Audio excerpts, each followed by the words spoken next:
Alors, dans ce dernier segment d'émission, on veut vous présenter des ressources qui sont là, disponibles sur notre site Internet. Alors, Jean-François, j'aimerais que tu envoies ça en rafale, les différents liens qu'on peut avoir pour cheminer avec l'Évangile et la parole de Dieu. Exactement. Alors, on commence par les études bibliques Emmaüs. Si vous cliquez sur le lien, vous allez ouvrir un site Internet et ça vous donne accès à des études bibliques que vous allez pouvoir faire chez vous. Et puis, vous avez différentes versions qui sont disponibles soit sur le téléphone mobile ou sur votre ordinateur. Donc, les études bibliques pour faire chez vous avec les études bibliques Emmaüs. YouVersion, c'est une application mobile.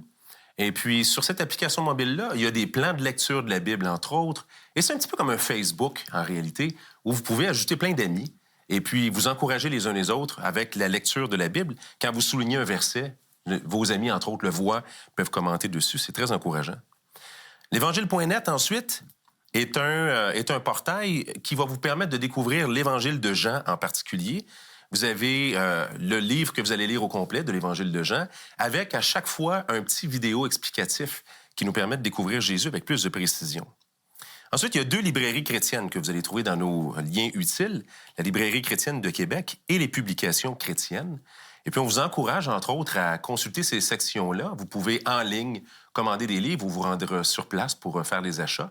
Donc, vous avez plusieurs titres de livres qui parlent de Jésus et qui vont pouvoir vous encourager dans votre démarche chrétienne. Ensuite, La Bonne Semence. C'est un calendrier, en fait, qui contient des petites méditations à tous les jours sur différents passages de la Bible. Il y a une version en ligne qui est disponible maintenant, donc vous pouvez à tous les jours consulter La Bonne Semence et avoir un court texte qui vous encourage dans la foi chrétienne. Le Bible Project est un autre projet qui vous permet de voir chacun des livres de la Bible, un par un, avec un vidéo illustré et explicatif de 5 minutes. Donc ça, c'est vraiment hyper bien fait. Je vous encourage à le faire.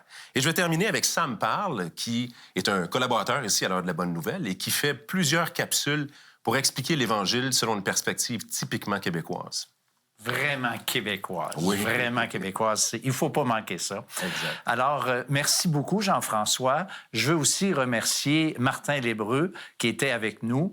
Et nous, on vous dit au revoir à la semaine prochaine pour une autre émission de l'heure de la Bonne Nouvelle.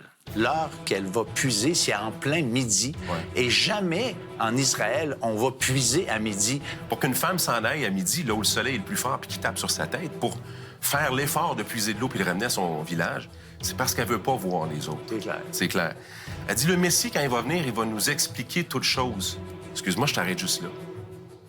Devant toi, il se tient, le Messie. Maintenant, ce qui est intéressant, c'est que Jésus amorce le contact.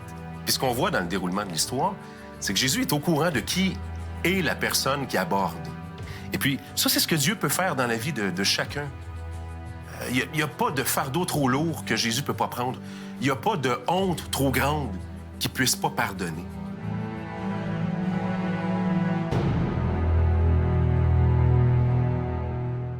Ceci était une émission payée par l'heure de la Bonne Nouvelle.